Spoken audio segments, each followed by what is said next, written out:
Di balik rimbunnya hutan desa Wondowolia, tersembunyi sebuah keajaiban alam. Tak banyak yang tahu, tak semua sanggup menjangkaunya. Tapi hari ini, kami akan menyusuri jalan penuh liku, menembus alam liar demi melihat langsung air terjun Kandawudawuna.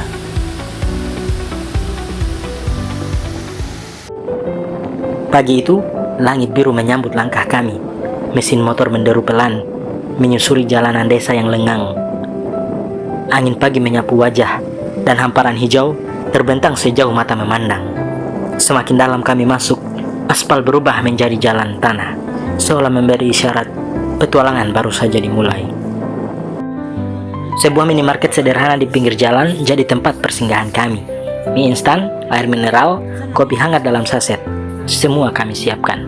Karena kami tahu, di tengah belantara, hal-hal sederhana bisa menjadi kenikmatan yang tak ternilai. Jalur menuju air terjun Kandawudawuna tidak rumit, tapi butuh kesiapan. Dari pusat kota, arahkan kendaraan menuju desa Wondowolia. Warga di sini ramah.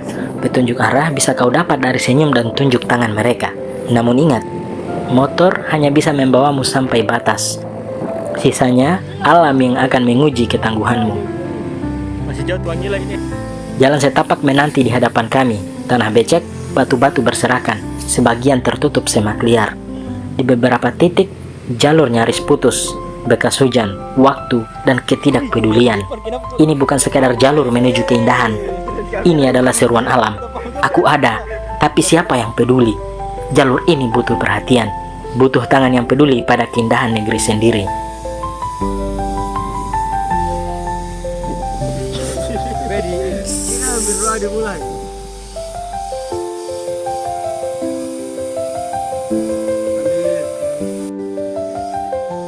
Disinilah sunyi menjadi teman dan suara alam jadi pemandu. Kami melangkah perlahan di bawah kanopi hutan tropis. Cahaya matahari menyusup di antara celah daun, menciptakan pola-pola magis di tanah. Akar menggeliat dari dalam bumi, batang pohon tinggi menjulang, seolah melindungi rahasia yang belum banyak diketahui. Nafas mulai berat, peluh membasahi punggung, tapi suara gemericik dari kejauhan menuntut kami untuk terus maju. Sesekali kami berhenti, mendengarkan alam berbicara. Ranting patah di kejauhan, desir dedaunan, dan kicauan burung yang tak kami kenal. Ini bukan sekadar perjalanan fisik, ini perjalanan jiwa. Semakin dalam kami melangkah, semakin kami merasa kecil di hadapan ciptaan semesta.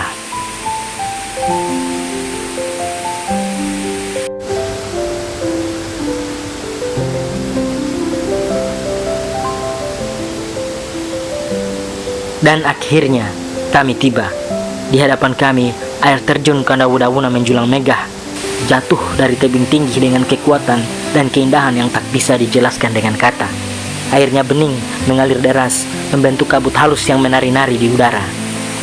Tebing batu dihiasi lumut hijau, dan kolam di alamnya tampak seperti cermin alam.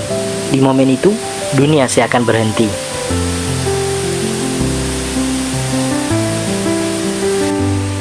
Kami duduk di antara batu-batu basah, memasak dengan peralatan seadanya. Uap dari air mendidih bercampur dengan kabut air terjun. Mie instan jadi hidangan mewah, kopi saset jadi penghangat jiwa. Tak ada yang mewah, tapi semua terasa sempurna. Mungkin karena perjuangan itu yang membuat setiap suapan terasa lebih bermakna.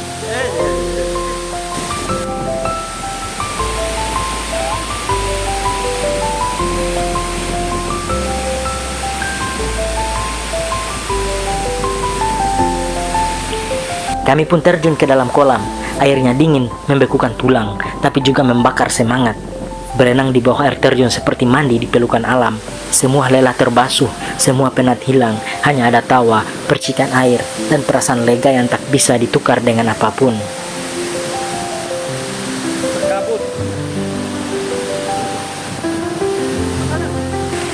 Di tempat ini kami belajar bahwa keindahan bukan untuk dikejar secara mudah. Ia menunggu mereka yang bersedia melangkah lebih jauh, sedikit lebih sabar dan sedikit lebih berani. Kandawudawuna bukan hanya air terjun, ia adalah pelajaran tentang alam, tentang usaha, dan tentang bagaimana keajaiban masih hidup di tanah ini. Jika suatu hari kau ingin mencari ketenangan, keberanian, dan keindahan sejati, datanglah ke sini.